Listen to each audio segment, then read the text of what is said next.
अस्सलामु अलैकुम व रहमतुल्लाहि व बरकातुहू।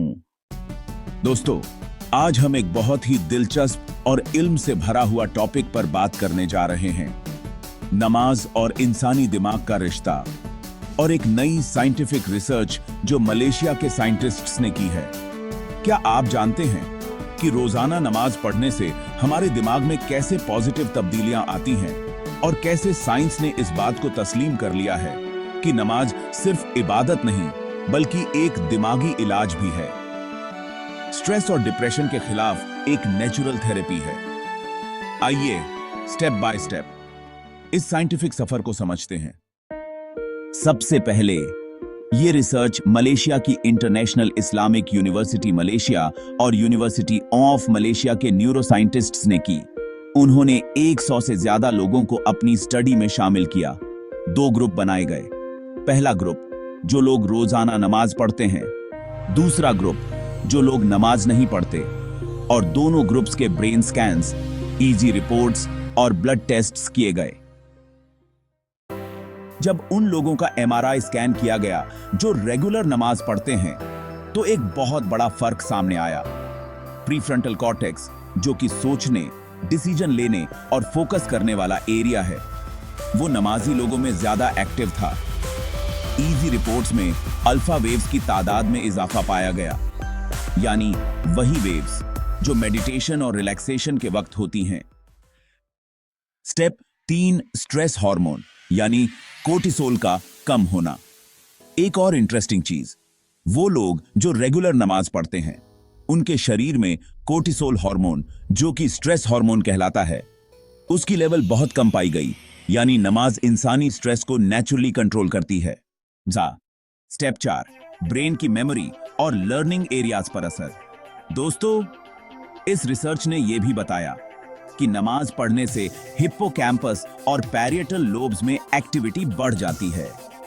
ये दोनों एरियाज लर्निंग, मेमोरी और फोकस में इंपॉर्टेंट रोल प्ले करते हैं। इसका मतलब नमाज हमारी याददाश्त को ताजा करती है और सीखने की सलाहियत को बढ़ाती है। स्टेप 5, फिजिकल मूवमेंट्स का ब्रेन पर असर। अब बात करते हैं नमाज की फिजिकल पोस्टर्स की।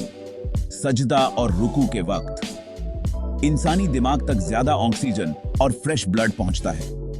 इससे ब्रेन सेल्स को नरिशमेंट मिलती है। डॉक्टर्स और न्यूरोसाइंटिस्ट्स के मुताबिक ये मूवमेंट्स ब्रेन में नए न्यूरल कनेक्शंस बनाने में मदद करते हैं। स्टेप 6, हैप्पीनेस हार्मोन्स का रिलीज। नमाज के वक्त डोपामिन और सेरोटोनिन जैसे हैप्पीनेस हार्मोन्स रिलीज होते हैं। ये हार्मोन्स एंजाइटी और डिप्रेशन को दूर करते हैं और इंसान को इनर पीस और खुशी का एहसास देते हैं। साइंस ने प्रूव कर दिया कि नमाज एक नेचुरल एंटी डिप्रेसेंट है, जिसमें कोई साइड इफेक्ट्स नहीं, सिर्फ सुकून और रहमत।